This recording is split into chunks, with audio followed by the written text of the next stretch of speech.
To the traffic situation now. We're taking a look at the traffic then and now. On the left, a live look at the 15 facing the state line as New Year's visitors head back to California. On the right, you can see the backup earlier today. RTC saying that traffic was bumper to bumper for 18 miles around 4 this afternoon.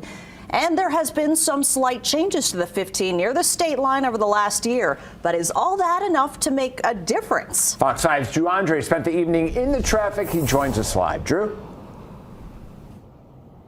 Well, John, right now there still is a pretty heavy flow of traffic that's heading towards California, but no more backups. It was around an hour and a half ago that near the state line we noticed that those backups went away. Put things in perspective. Last weekend around Christmas, there were 400,000 vehicles that crossed state line, and the expectation was this weekend was even more. A sea of red brake lights inching closer to California Monday evening. What's your plan for the evening? Crying. As we reached the standstill around 4 in the afternoon, the backup on I-15 South began parallel to 7 Magic Mountains. That's about 18 miles from the state line. It's like 3 hours. 3 hours. These commuters are prepared for the delay on the holiday weekend, but to many, even worse than they'd expect. Like in Prim, a spiderweb of lines of cars filled up the Whiskey Pete's parking lot as drivers tried to get back on the interstate after a break. I think everyone's using the restroom. That's why we came, so 20 minutes here, like in this area. So what's the latest on what's being done to address these backups?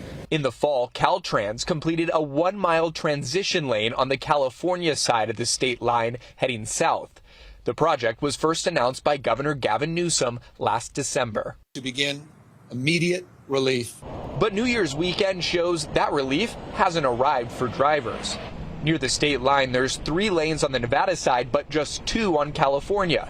The 1-mile transition lane on a non-holiday weekend can save drivers up to 40 minutes on Sundays and Monday, according to Caltrans. The longer-term strategy of making a 3rd lane permanent or providing more relief, we have to work with our partners, including CHP.